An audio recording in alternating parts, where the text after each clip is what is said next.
Interessante a passagem de abertura do livro de Palavras de Vida Eterna de Emmanuel, lição 103, né? Produzimos. Ele vai citar como abertura uma passagem do Sermão do Cenáculo do João, onde ele começa a discorrer mostrando para nós, né, que um galho sozinho, sem estar atado a uma árvore, nada produz. Nós somos co-criadores. Quando atados, quando ligados em perfeita comunhão ou na busca de uma comunhão perfeita com o Pai, podemos produzir flores e frutos. Mas quando estamos desligados do Pai, através de um processo sistemático de endurecimento, através do orgulho e do egoísmo, nós só podemos produzir a aspereza das pedras, a lama que promove a sujeira. Então, é uma reflexão do que nós temos produzido, como têm sido as nossas produções no dia a dia. Lembrando sempre, se nós tivermos dúvida quanto àquilo que estamos produzindo, nós temos que refletir se está de conformidade com a lei de Deus, que é embasada no amor. Quando nos distanciamos do amor por qualquer razão que seja, qualquer razão, quando nos tornamos separatistas, extremistas e, portanto, violentos, estamos separados do amor de Deus. E, portanto, estamos produzindo espinhos para mais tarde nós termos que colher e dar cabo deles. É um momento de profunda reflexão. O Sermão do Cenáculo, que foi proferido no Evangelho de João, onde ele também vai falar sobre o Consolador prometido, que é a terceira revelação, deve ser por nós lido e estudado para a nossa reflexão. Já tivemos a oportunidade de falarmos algumas passagens aqui nesta casa sobre o Sermão do Cenáculo, mas é sempre importante a gente reler e refletir. Nós, principalmente, que desejamos ser trabalhadores do Cristo. Então, é preciso a gente refletir. Essa manhã, o tema escolhido vai de conformidade com o mês de novembro, onde no dia 2 a gente, de uma forma geral, não é da nossa religião, mas de uma forma abrangente, né?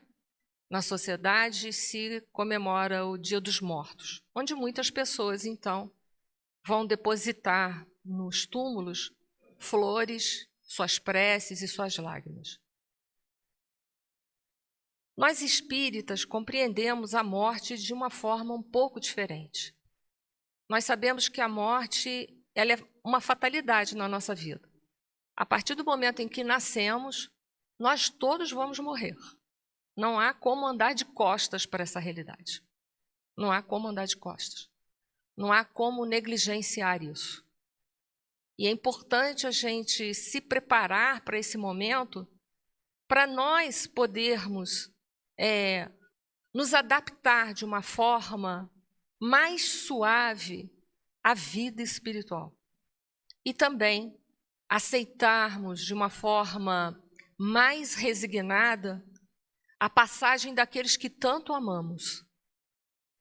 Na compreensão de que a morte é apenas uma pausa para a vida material. Uma pausa até a gente se encontrar de novo. Isso é que é bom saber. E é sobre isso que essa manhã a gente vai falar um pouquinho. Tem uma historinha que diz que um homem transitava por uma estrada deserta, onde ali tinha sempre uma história de que muitas pessoas eram assaltadas. Mas ele não tinha outro lugar para passar. Já era altas horas da noite, numa noite muito escura, que mal se via as estrelas e não tinha lua. Então ele vinha caminhando por aquela estrada, opressivo, né, preocupado, totalmente antenado, ligado a qualquer movimento, a qualquer sinal. Em dado momento da sua caminhada, ele sente que ele está sendo acompanhado. E aí ele vira para trás e pergunta: quem está aí?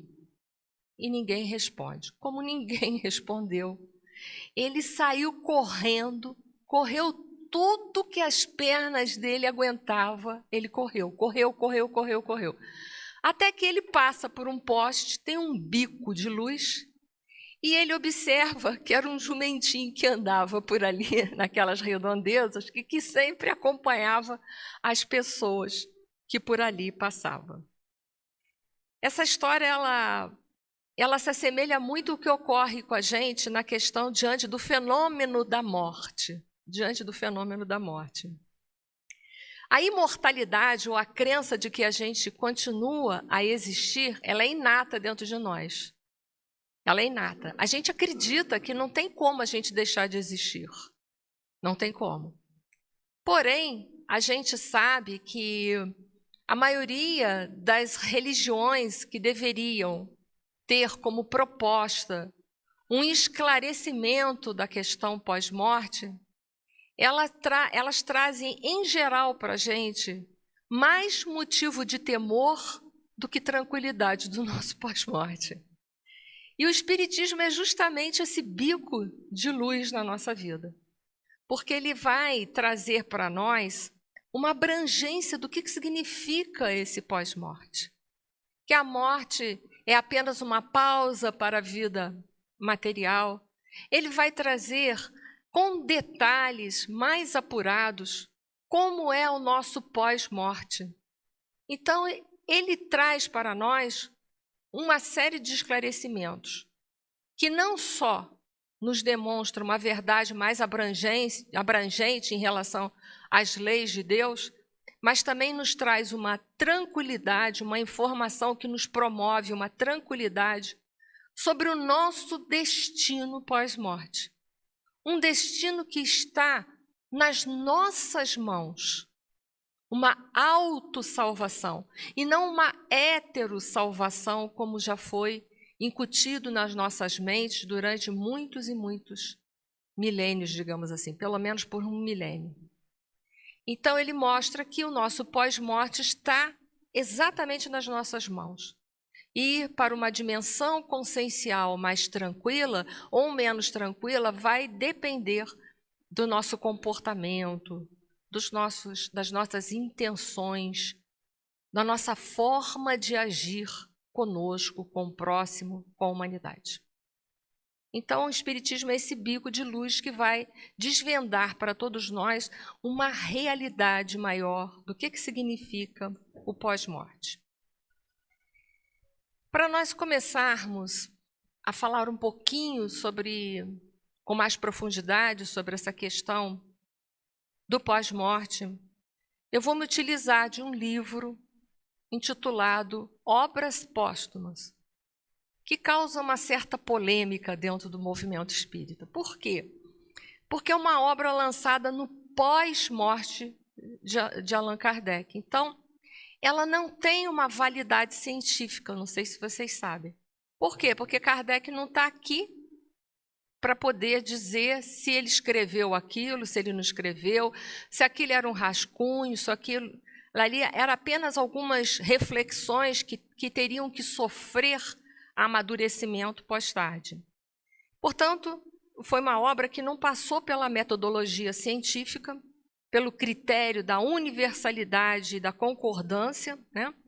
Bem como também não foi uma obra que teve uma oportunidade de ser levada para uma tribuna livre e ser discutida. E essa manhã, como a tribuna é livre, eu vou usar Obras Póstumas e vou defender essa passagem que eu acredito fielmente que foi Kardec que escreveu. Porque é isso que a gente tem que fazer.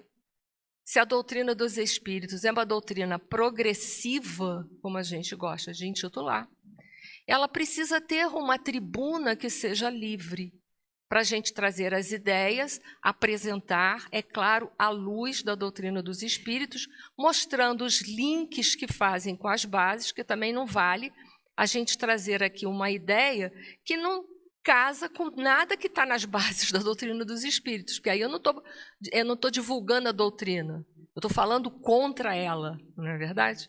Então, embasada num critério de lógica, num critério de bom senso, eu vou utilizar um artigo desse livro intitulado Obras Póstumas, que a gente precisa começar a abrir uma nova era. A tribuna tem que lançar novas colocações.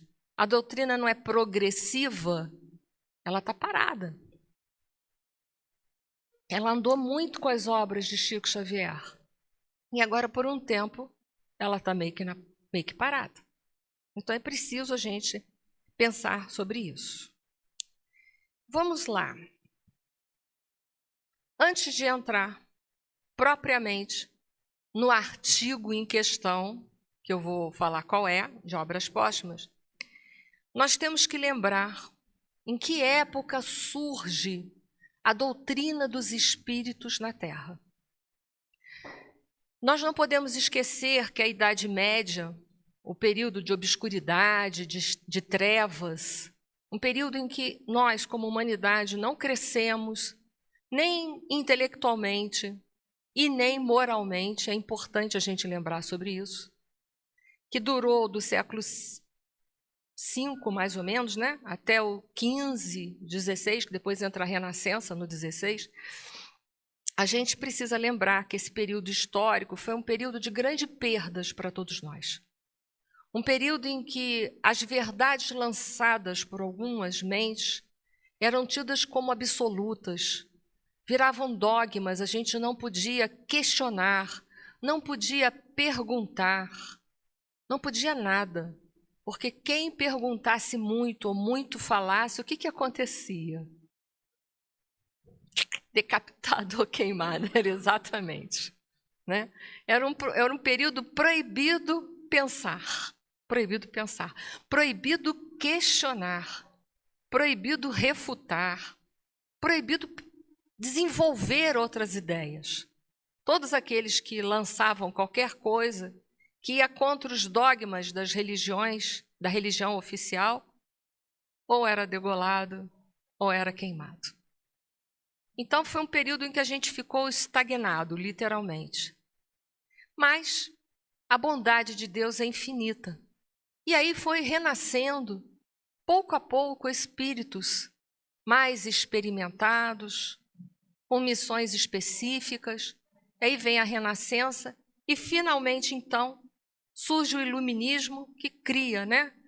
Basicamente, no século XVIII, XIX, a seu auge ali, vem o Iluminismo, com novos pensamentos, com novas reflexões sobre diversos assuntos. Mas, como tudo que surge novo, a gente também não pode se lançar, se jogar. O que a gente tem que fazer? Refletir, raciocinar, usar o bom senso, usar a lógica, usar a reflexão. Não é porque é novo a gente se joga. Não, a gente tem que ter um período de reflexão. É isso que nos ensina a doutrina dos espíritos. Então surge o Iluminismo, e com tantas coisas boas que ele trouxe para a gente, porque ele vai abrir as fronteiras da ciência, a ciência verdadeiramente lança, ela consegue, livre das amarras, das algemas da religião, ela cresce. Mas, por causa de um próprio acordo com a religião, não sei se vocês sabem disso, ela poderia tratar de todos os assuntos, menos de Deus e da alma. Não sei se todos sabem sobre isso. Então, ela nasce com uma filosofia totalmente materialista. É a nossa ciência, uma ciência totalmente materialista, que só acredita na matéria. Para a ciência oficial, matéria é causa e efeito. Então, ela nasce, ela precisa se despontar, ela precisa seguir os seus caminhos. Mas é claro que dentro desse processo de crescimento tem sempre aqueles que vão abordar mais um lado espiritual, aqueles que vão abordar menos, mas a verdade é que a nossa doutrina, ela nasce materialista e ela é materialista até a data de hoje. E justamente em 1857, século XIX, vai surgir o quê na França? A doutrina dos espíritos codificada por Allan Kardec. que é uma quebra de paradigmas. E a gente sabe que toda pessoa que veio à Terra e quebrou um paradigma, o que ela sofre? Perseguição. Por quê? Porque é a pergunta que eu quero fazer a vocês. Por que uma pessoa, quando traz uma ideia contrária àquilo que nós estamos acostumados a viver, a aceitar, ela vai causar em muitos de nós uma revolta contra essa pessoa? Por quê? Estou fazendo pergunta a vocês. Fere os interesses, estamos acomodados, aí orgulho. É a tendência a repetir o conhecido que a gente gosta, né? A gente adora. É uma segurança, entre aspas, mas que a gente gosta de que aquela ali é uma zona de conforto, já é conhecido. Ruim ou bom, mas é conhecido. Então a gente não quer se movimentar, não quer sair dali. Porque sair dali vai requerer de nós um trabalho, um esforço hercúleo para vencer muitas coisas dentro de nós, é ou não é? Até então a gente estava ali acomodado, tranquilo, minha salvação estava garantida, não é assim? Então, quando eu morrer, qualquer problema, eu vou lá e falo com o sacerdote, porque a culpa é dele, que não olhou direitinho a minha ficha e eu caí aqui na boca do inferno.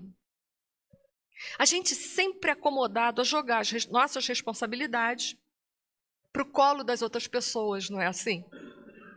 Então, isso é um alerta hoje, no século XXI, para todos nós. Será que as nossas verdades não estão de molho? Porque a gente não quer dar mais nenhum passo, a gente não quer mergulhar, a gente não quer refletir de outra forma? E quer se agarrar ainda nos passados, nas formas de vida do passado, nos sistemas administrativos do passado? É uma reflexão que nós precisamos fazer, de uma forma muito livre, no entendimento que discordar necessariamente não é discórdia. Pode se transformar numa, mas pode ser só discordar, não pode? Eu posso discordar de muitas coisas, mas eu preciso promover discórdia por discordar? Não. Então é isso que nós precisamos compreender. Só que a gente entra num processo assim, quando eu discordo, eu já quero ir para a guerra com os machados e as facas, não é assim? Com tudo que eu tiver de dentro de mim, para defender a minha verdade, esquecendo de uma coisa muito importante, que a nossa verdade é um ponto de vista, não é? E um ponto de vista é uma vista num ponto. Olha quanta coisa obtusa que é. Então, nós temos que estar preparados diante da sociedade para não recebermos esses pacotes de informação que são pilhas e pilhas que são jogadas por minutos nas redes sociais de propósito para não permitir a nenhum de nós um processo de reflexão, um processo de maturidade, que é o que a gente está vivendo hoje no século XXI. A gente recebe aqueles montes de informação que são todos subliminares ali, né? Tendenciosos, mas subliminares. Recebemos, acolhemos aquilo tudo e depois a gente nós lutamos para ideias que nem são nossas e brigamos com o próximo, não é assim? E cada vez que a gente briga e causa uma discórdia, eu faço uma pergunta para vocês. Neste momento, a gente está andando de par com as leis de Deus e com os ensinamentos de nosso Senhor Jesus Cristo, ou nós estamos nos afastando de tudo isso? Então, por que nós estamos fazendo isso? É a pergunta que eu vou fazer de novo para todos vocês. É hora da gente refletir aquilo que inflama dentro de nós, o nosso pior lado, que nos torna uma pessoa que gosta de caluniar, falar mal dos outros, ser violento com as pessoas. Isso não pode vir de Deus. É um alerta para todos nós. Nós fomos criados por Deus, nós somos filhos do amor. Cada vez que a gente tem um ato de violência, a gente se afasta desse amor e fica esfaimado. É hora de reflexão. Se uma ideia, um pensamento me faz fazer mal ao próximo, me faz ser separatista, me faz ser violento, infelizmente essa ideia não é boa. Ela está totalmente na contramão das leis de Deus. Venha de quem vier. É hora da gente se amar. Não precisamos ser iguais, porque não somos mesmos iguais. Não somos. Mas lembre-se que discordar só leva à discórdia quando a gente quer impor os nossos pensamentos às pessoas. Quando a gente não quer só falar, expor o nosso pensamento, mas a gente quer obrigar as pessoas a pensar como nós pensamos. Então é hora de termos uma maturidade muito grande, relembrar o que fizemos no passado, na história, para nós não repetirmos a história no presente. É isso que nós precisamos falar. E tudo isso porque a gente está falando do temor à morte. E o que isso tem a ver com a morte? Muito. Porque nós espíritas sabemos que nós somos herdeiros de nós mesmos.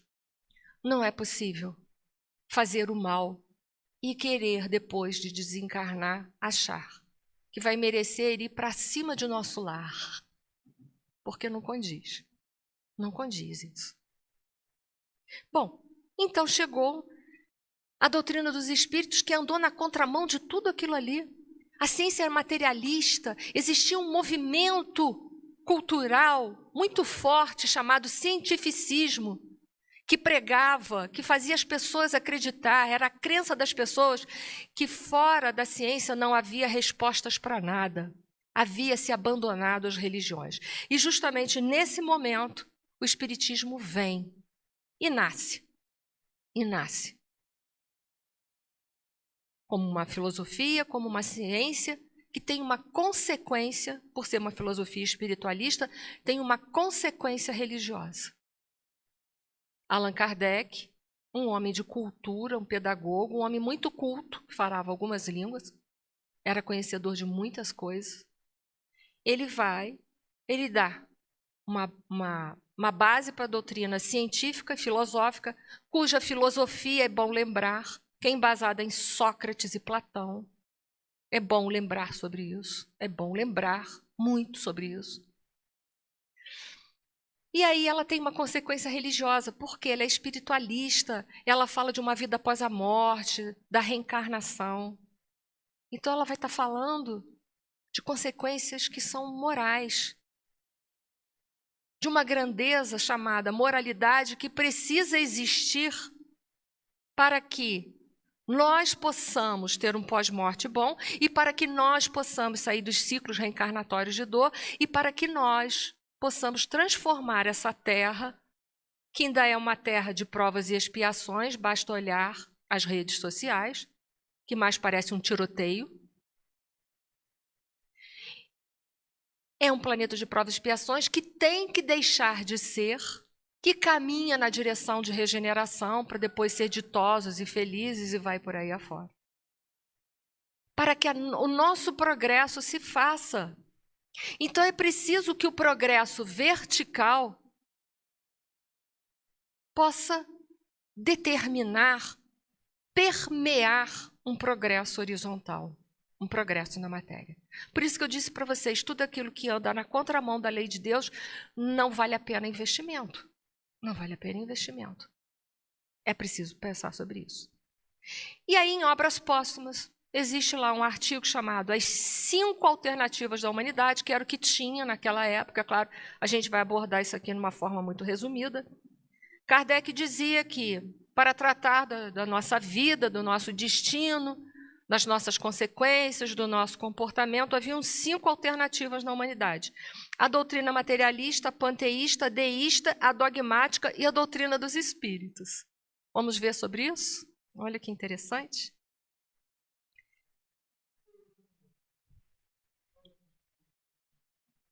Sim, sim. É o nosso lema, né?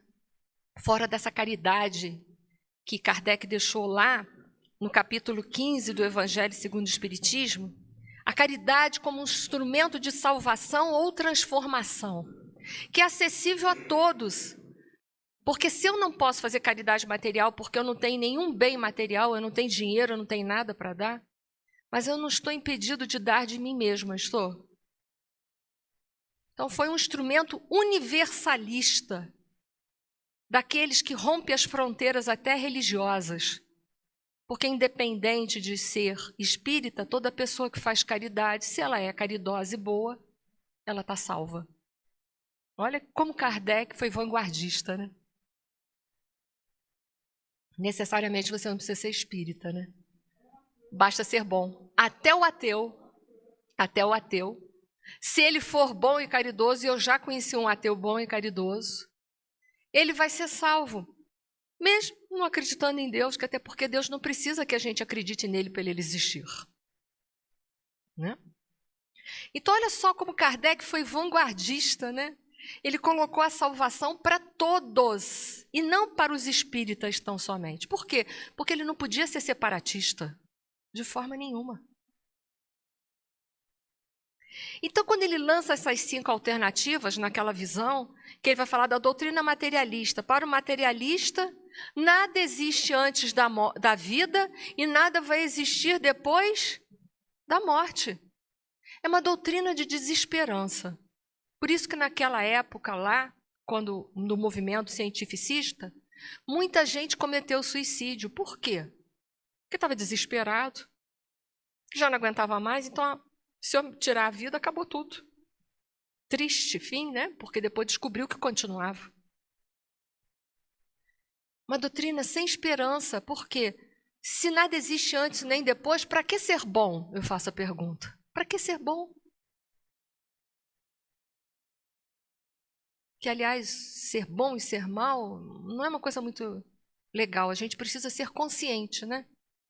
Eu vou dizer por quê, eu vou explicar isso. Por que é preciso ser consciente, nem bom nem mal? Porque ser bonzinho é assim, o que eu faço de bom agora, daqui a 1 ano, eu já estou fazendo melhor, não é? Então a bondade é relativa, mas o nível de consciência não. Ele vai abrindo e abrindo e abrindo. Nós precisamos ser conscientes. E não bom, porque bom é relativo. Para a gente é. Então era uma doutrina de desesperança, que não ajudava a humanidade a crescer verticalmente. Ajudava? Não. Porque o que importa é o aqui e o agora. Nada além. Tínhamos também a doutrina panteísta. O que preconizava essa doutrina panteísta, que era uma corrente naquela época materialista? De que Deus era a soma de todas as coisas que existem no universo. Eu sou um pedacinho de Deus, essa parede é um pedacinho de Deus, mas não existia um Deus transcendente. O que é um Deus transcendente? É aquele que cria as coisas. Não, que Deus era o somatório de todas essas coisas. Isso era Deus. Isso era o que representava a corrente nessa época do século XVIII, a corrente panteísta. Então não aceitavam um Deus transcendente, mas só um Deus que era a soma de todas as coisas. E aí, portanto, quando a gente morria, a gente voltava a fazer parte desse todo universal e perdia a consciência, perdia a individualidade. Então eu pergunto, o que eu estou fazendo aqui? Passando por tantas dores, por tantas provas, para depois, quando eu desencarnar, eu perder a minha individualidade, perder tudo. O que eu estou fazendo aqui? Era também uma incoerência. Era também uma incoerência. O panteísmo, dentro desta versão, era uma coerência. O panteísmo dentro desta versão. Ok? E aí, então, tinha também as doutrinas deístas. Algumas deístas acreditavam em uma vida existencial após esta vida. Outros já pensam que morreu, você espera em seu julgamento. Outros em céu e inferno e assim por diante. Então, as deístas acreditavam algumas na vida após a morte, mas pensavam alguns que você ficava lá, esperando até o juízo final. E quantos espíritos a gente tem notícia até pelas obras de André Luiz, que estão lá adormecidos aguardando o juízo final, não é assim? E muitos acreditavam que você ia para o céu, o inferno, ou o céu, inferno e purgatório, não é assim? Então também era desesperador. Porque como numa única existência ser bom o suficiente para merecer ser aprovado no juízo final? Ou como numa vida ser bom o suficiente para não cair na boca do inferno? Miolo dele, melhor dizendo. Então era uma doutrina que também não dava para nós uma esperança, não era muito consolador. Não há o que temer da morte aí, né? Porque quem da gente, na hora da morte, vai 100% sem erro nenhum para o outro lado? A nossa condição, quem dera, né? Quem dera. Né? Então, não era para ter medo da morte? Eu, sinceramente, doloroso. E aí, nesse meio, tem as doutrinas dogmáticas, que fazem parte da corrente deísta, que nada existia antes da morte, como as deístas também, nada existe antes da vida, melhor dizendo, desculpa, e que depois da morte você tinha 3 destinos que eram eternos: céu, inferno ou purgatório. Se não fosse para o purgatório, ainda podia remediar, né? Quem sabe eu conseguindo ter uma retórica muito boa, um argumento muito convincente, Deus concordava e eu ia para o céu. Mas mesmo assim estava lascado, né? Estava lascado. Então, não era uma coisa muito boa esse negócio de morrer. Porque ou acabava tudo, ou então você tinha esse destino fatídico. Então, há de ter medo da morte. Há de ter medo da morte, sem sombra de dúvida. Vamos lá, vamos seguir mais um pouquinho aqui. E aí, no século XIX, vem a doutrina dos espíritos, com uma ideia revolucionária, embasada em metodologia científica, através de experimentos, né, através da mediunidade, das comunicações, que era passado por todo um controle universal. Kardec observava se o fenômeno não tinha nenhum charlatanismo, nada de errado e tudo mais, enfim, toda aquela metodologia de pesquisa minuciosa para afastar todos os erros possíveis. E aí é os espíritos que vêm falar com a gente, os espíritos que um dia estiveram aqui entre nós reencarnados, dando seus nomes, dizendo para a gente de onde que eles eram, quando eles viveram, o que eles faziam. Eles vinham dizer para a gente que a gente existia antes de estar aqui encarnados. Continuava existindo depois da morte. E de que forma que era essa existência pós-morte? De conformidade com a vivência ou não vivência das leis de Deus. Aí nós seríamos mais felizes no pós-morte ou tão desgraçados como somos agora. Porque como podemos ser felizes vivendo na contramão da lei de Deus?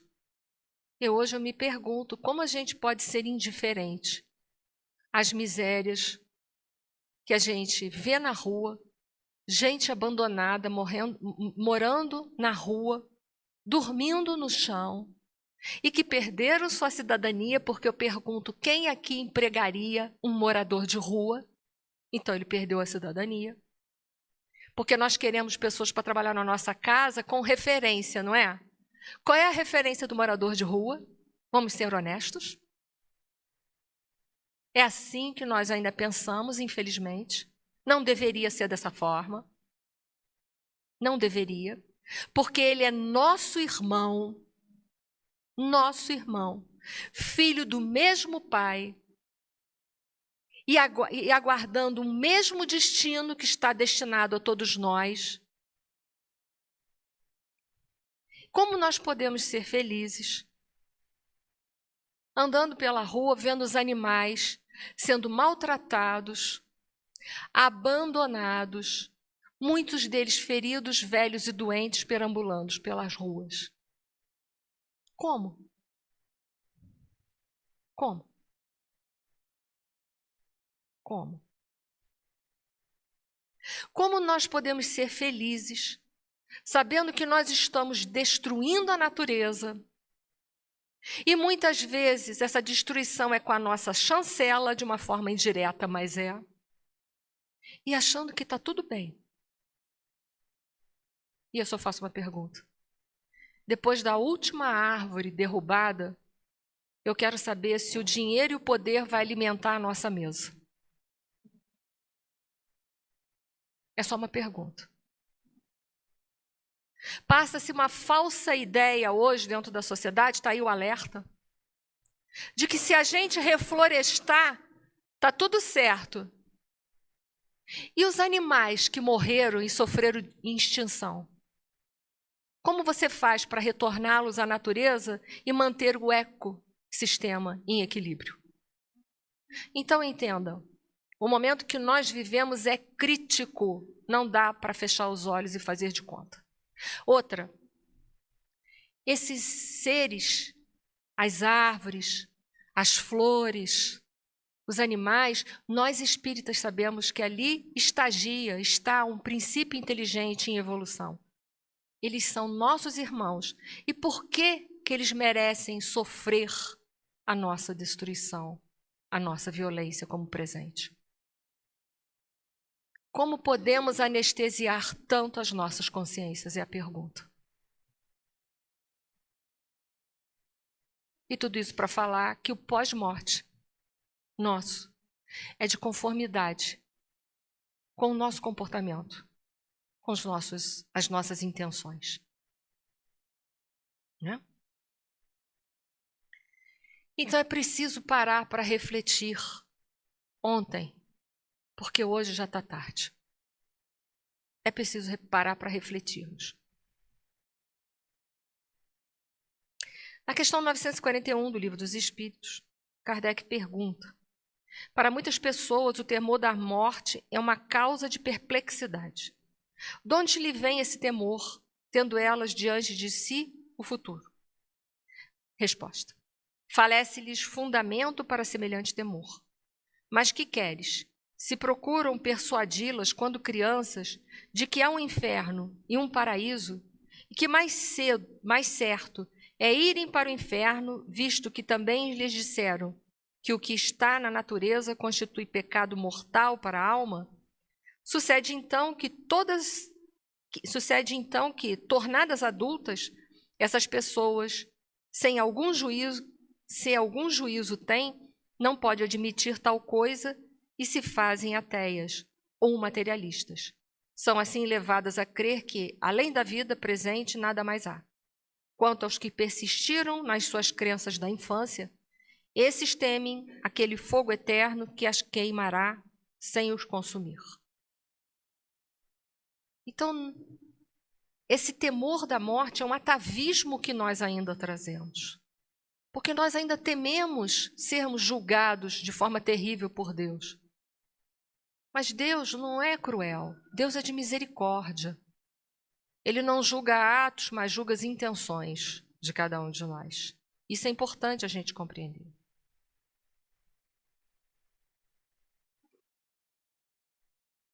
Então, sabemos que o temor da morte, elas têm então a origem nessas crenças errôneas, que vão gerar a falta de compreensão numa vida futura, num instinto de conservação exacerbado, em sentimentos de separação eterna, porque imagina uma mãe que consegue ir para o céu e sabe que seu filho foi para o inferno. Um exemplo. Essa mãe será feliz? As mães aqui em plantão me digam, serão? Impossível. Então há de ter alguma coisa errada nessas crenças. Né? Porque Deus é muito melhor do que a gente. Então todo esse processo cultural foi causando em nós esse temor horroroso da vida. E é claro que quando a gente está muito agarrado à vida material, a gente não para refletir sobre a vida espiritual. O momento da morte é para nós uma incerteza muito grande. E aí a gente teme não encontrar lá as mesmas coisas que cá. De fato é. Mas aí foi por falta de busca nossa, correto? Então, que possamos buscar desenvolver dentro de nós um processo de espiritualizar-se o mais possível. Então, vamos lá. Deixa eu ver quanto tempo me falta. Então, a gente vê que o temor da morte por um instinto de conservação, Kardec vai trabalhar no livro Céu e Inferno, capítulo 2, item 1, ele fala assim: este temor é um efeito da sabedoria da providência e uma consequência do instinto de conservação comum a todos os viventes. Este é necessário enquanto não se está suficientemente esclarecido sobre as condições da vida futura, como contrapeso à tendência que esse freio nos levaria a deixar prematuramente a vida e a negligenciar o trabalho terreno que deve servir ao nosso próprio adiantamento. Então, o instinto de conservação precisa existir, senão no primeiro momento que a gente tiver de problema, o que a gente faria? A gente se tiraria a vida. Então, um pouco, o instinto de conservação nos faz parar para pensar, refletir, para que a gente não se tire a vida antes da hora. Até porque o dono da vida é Deus, não somos nós. Então, o instinto de conservação ele tem uma função. O problema é que, às vezes, o que temos vai além do instinto de conservação. É um apego exagerado à vida material. E aí a gente fica tão apegado à vida material que a gente não quer morrer.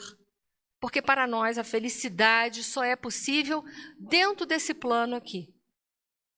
A incerteza de uma vida futura, a forma com que ela se opera é para nós ainda pouco explorada.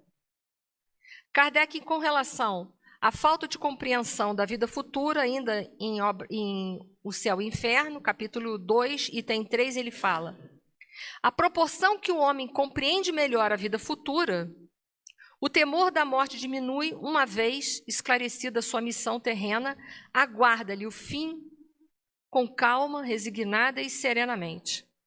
A certeza de reencontrar seus amigos depois da morte, de reatar as relações que tivera na terra, de não perder um só fruto do seu trabalho, de engrandecer incessantemente em inteligência, perfeição, dar-lhe paciência para esperar e coragem para suportar as fatigas transitórias de uma vida terrestre.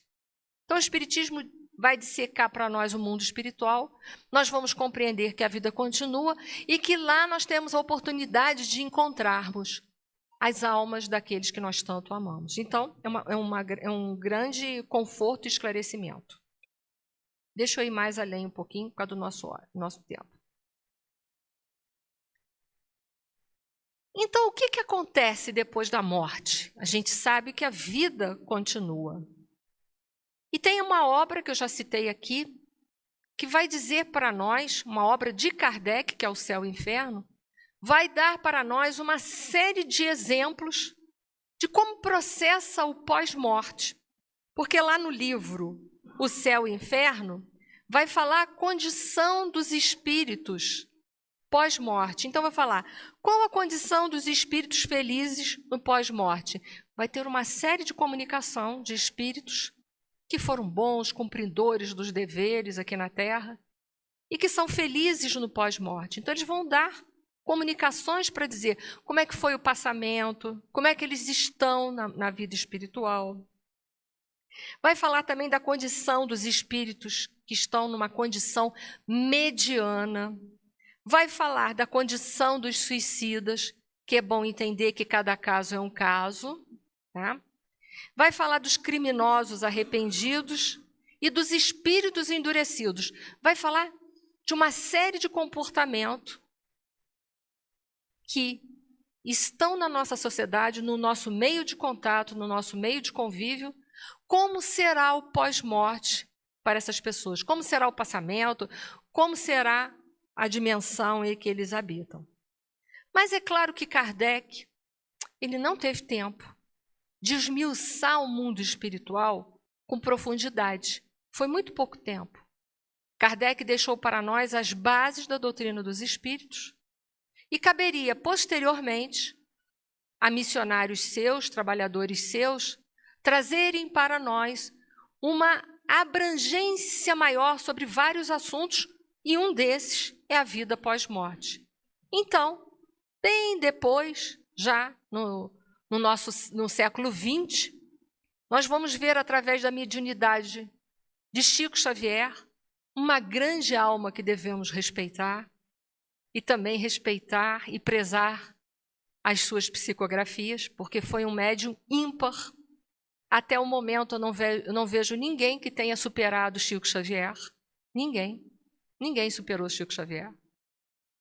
Foi uma pessoa correta o tempo todo. Utilizou-se da mediunidade de forma correta com Jesus. Teve uma vida digna e correta. Através dele, então, nós vamos encontrar uma série de livros, precisamente 13 livros, psicografados por ele, cujo autor espiritual é André Luiz, que vai dissecar para nós toda a vida no mundo espiritual. Vai contar particularidades que nós temos curiosidade de saber. E a sua primeira obra, que é uma obra conhecida por todos nós, que é Nosso Lar, ali não tem mais detalhes, não vou dizer impossível não, mas eu vou dizer, temos muitos e muitos detalhes sobre a vida do pós-morte, quando ele vai dissecar a colônia espiritual Nosso Lar para nós. É claro, vai falar na proporção daquilo que temos consciência para digerir e entender. Então, André Luiz vai falar, por exemplo, da colônia espiritual Nosso Lar. Mas toda a série de livros, que são 13, ele vai falar de uma dimensão espiritual diferente. Porque em volta da Terra, nós sabemos que temos dimensões espirituais. A mais próxima, que está na crosta terrestre, denominada trevas, onde vão habitar espíritos criminosos, espíritos enganadores, que ainda realizam a perversidade por prazer. Tem uma obra destinada a só a retratar essa dimensão, que é intitulado Libertação. Mas nós temos as trevas, o umbral grosso. O umbral grosso foi tratado em Obreiros da Vida Eterna, para quem não sabe. Temos o umbral médio, que é uma outra dimensão, que foi retratado no livro Os Mensageiros, e o umbral fino, que foi retratado no livro Nosso Lar. Quanto mais essas dimensões são afastadas da Terra, menos materiais elas são. São destinadas a espíritos menos rebeldes, que ainda precisam reencarnar, mas que se encontram numa condição melhor. Portanto, que estão nas trevas estão numa condição ruim. Quem está no umbral fino está numa condição bem melhor, evolutivamente falando, espiritualmente falando. Então, nessas obras de André Luiz, ele vai retratar um pouco mais para nós sobre a nossa condição pós-morte, sempre colocando e permeando todas as nossas condições humanas com a misericórdia divina, que a gente não pode esquecer. Nós não somos julgados por Deus pelos nossos atos, mas pelas nossas intenções. É isso que nós precisamos saber. O mesmo ato praticado por duas pessoas com intenções diferentes são julgados de forma diferente. Então, isso que nós precisamos entender. A misericórdia divina faz parte das leis de Deus. Deus não é punitivo. A cada um, segundo suas obras. Mas, acima de tudo, a misericórdia divina, única capaz de julgar cada um de nós. Porque nós não temos capacidades para julgar as pessoas. Isso está na questão 903 do Livro dos Espíritos, em que Kardec faz essa pergunta e os Espíritos diz: podemos utilizar a nossa inteligência para discernir os fatos, mas não para julgar as pessoas, porque nós não temos condições para isso. Nós não temos. Só há um ser que tem condições para nos julgar, e esse ser é nosso Pai, que nos conhece desde o dia que nos criou até hoje. Nós não temos essa abrangência para julgar quem quer que seja. Então, nessa série de obras, André Luiz vai dissecar para nós uma série de realidades do mundo espiritual. Mas também encontramos um desdobramento do livro Céu e Inferno através de alguns artigos da Revista Espírita, que também foi escrita por Allan Kardec, uma precisamente na Revista Espírita de 1858, numa comunicação pós-morte, em que Allan Kardec faz uma série de perguntas a um espírito da senhora Schaubenhaus, não sei se é exatamente assim que se pronuncia, e ele pergunta, desde que está morta, ele pergunta a ela, já reviste vossa filha, que era a grande preocupação dela, que já tinha partido? A resposta, frequentemente estou com ela. Vou dar outros depoimentos. Revista Espírita, 1859.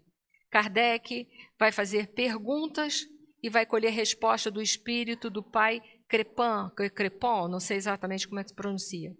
A vossa entrada no mundo dos espíritos, havia alguém que vos veio receber?